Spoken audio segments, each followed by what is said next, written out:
Modern life often feels like one long exam. Not a school exam or a professional test, but a life exam. Every day you have to reaffirm your right to your place. You have to show results. You have to prove you're not occupying space in vain, that you earn money, that you have a voice.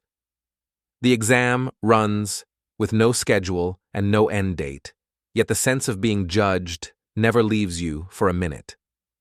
If I stop, I'll be thrown to the curb. If I don't produce results, I'll be judged a failure. This race takes many forms. Some people build careers and live in constant productivity mode. They take on more tasks, answer faster, fear stopping because a pause feels like defeat. Some cultivate a public persona, count reactions and likes, wait for feedback, and grow uneasy in the silence. Some cling to status and compare themselves to others because that's how they know they're still on the level.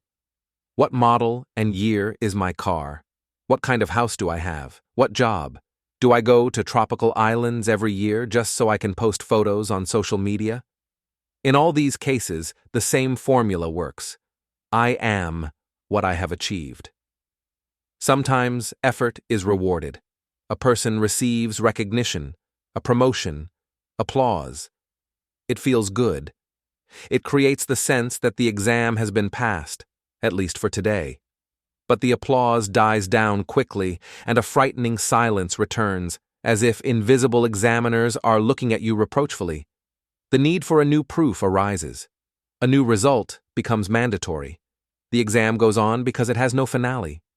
Jesus directly opposes this logic when he says, "Life does not consist in the abundance of one's possessions." He points to a fundamental substitution. People confuse the value of life with its external confirmation. The exam feels necessary because, without evaluation, a person fears disappearing. They feel that without society's opinion, they mean nothing. They become slaves to the mass psychology of success. Be like all the successful people. People chase success and try to make it public. Elsewhere, Jesus asks a question that breaks the mechanism of the race. Which of you by worrying can add a single cubit to his stature? He does not ridicule effort. He reveals its limit. Straining does not give control over life. The exam does not make a person secure. It only keeps them anxious.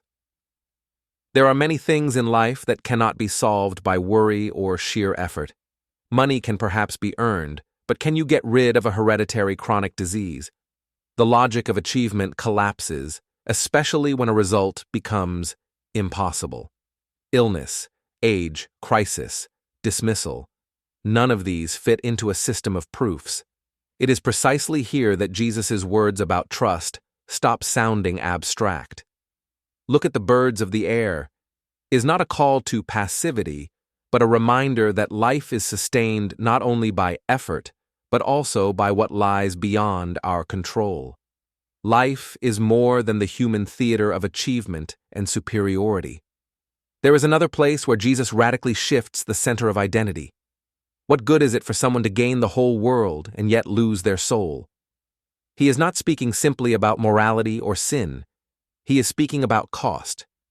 You can win the race, get the applause, pass all the exams, and at the same time lose the ability to live without constant proof. Lose the joy of being, violate the laws of conscience for the sake of success and prosperity. That can end in disaster. So Jesus repeatedly brings people back to another foundation. Whoever is faithful with little is faithful also with much.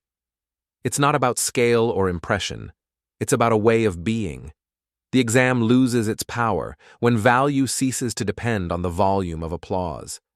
In Jesus' logic, a person does not stop acting, they stop proving. Their work no longer serves as a justification for existence, but becomes an expression of a life that already has value.